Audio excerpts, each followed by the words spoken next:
is a warning to the citizens of Austin. Stay away from the university.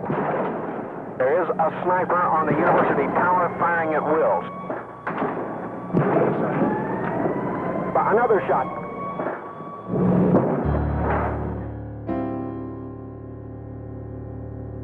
We hired good people, and we had good reporters. They said after it was over, I was being interviewed by a news organization. They said, well, Neal, did you put in your emergency plan immediately on getting the word? I said, hell, we didn't have a plan. A special program on today's mass murder in the capital city. Here is KTBC television news editor Neal Spelce. Good evening. One of history's worst mass murders occurred here in Austin today. By official count tonight, 49 persons were hit by gunfire. There are 16 dead and 33 injured.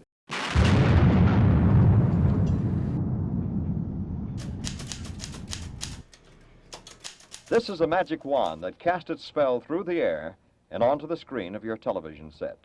Austin, Texas was introduced to the exciting new world of television in 1952 when Lady Bird Johnson's KTBC signed on the air. 4 years later, a young University of Texas journalism student named Neal Spelce got hired on as a part-time reporter. We had huge audiences. Obviously, we were the only station in town, and we carried programming from all three networks. The station soon moved into a new state-of-the-art studio at 10th and Brazos. Move Jerry to his left. Truck right. By the early 60s, Spelce began to take the reins of news director from veteran journalist Paul Bolton. Paul would like you to meet the city of Austin.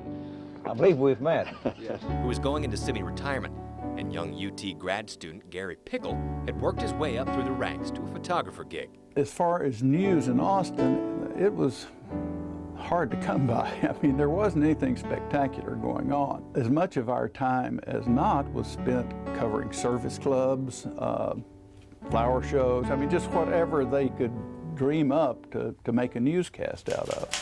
But on August 1st, 1966, that would all change. Sat down and made sure that we had everybody out covering news, made the assignments, and then I started preparing the radio newscast, and it was just a normal day. 5 decades have passed since that routine morning in the KTBC newsroom.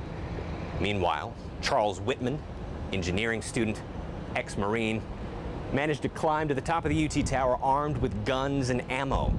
He had already killed his own wife and mother earlier that morning. He came here to kill more. News staffers like Neal Spelce and Gary Pickle were about to find themselves on the most dangerous assignment of their lives.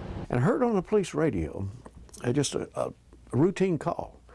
It was something like, Unit 254, we have a report of a shot being fired at the University Tower. That was it. Okay.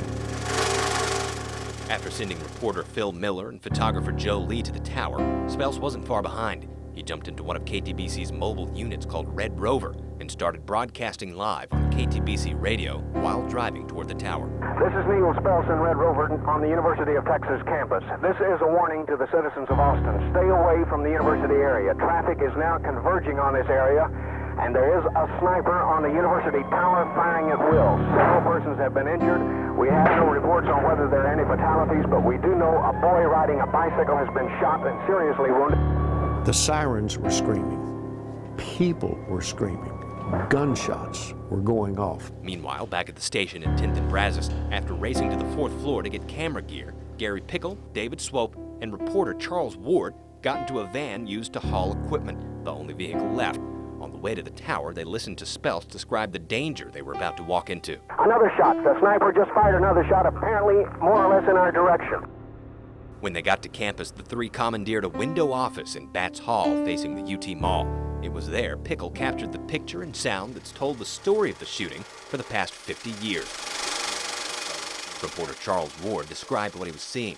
There must have been a hit that last time. We hear people outside of our building in an area where we can't now look safely saying, let's help that boy. Every time, there'd be a report and a puff of smoke would go on, you'll probably notice watching the footage it jerks, because that was me jerking, because we didn't know what to expect. This, as I said, this was completely out of our realm of experience. After more than 90 minutes of horror in the intense August heat, it was over. This is Neal Spelce with a bulletin from the KTBC radio newsroom. The sniper is dead. Pickle's crew went out onto the mall to capture what he describes as the gory aftermath of Whitman's rampage. Of course, this was all black and white film, and some of that was lost because there was no red blood to see on television.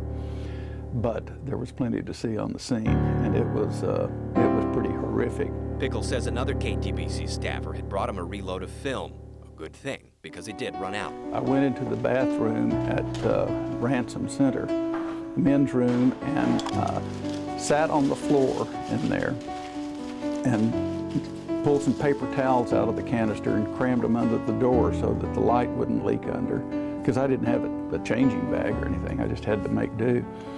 And the main thing I didn't want to do was to expose the footage I'd already shot. The shooting hit home for the KTBC newsroom. In the midst of the chaos, Emeritus News Director Paul Bolton came back to the station to help with the coverage.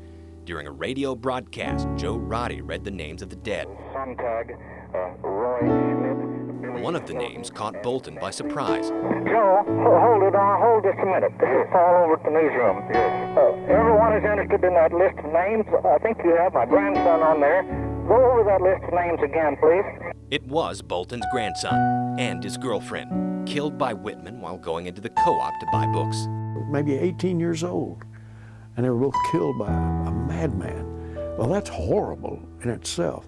But to have it occur in the midst of or as part of a major news event, and this was one of the primo journalists of the area, I kind of, I think it had more of an impact on him. That evening, Channel 7 aired a special program featuring interviews with Austin police, a civilian, Alan Crum, who helped take Whitman down, as well as a chilling report from KTBC reporter Phil Miller, who was first on scene and had often found himself in the line of Whitman's fire. I was just about 10 yards away when I heard the rifle on the tower and the patrolman fell to the ground.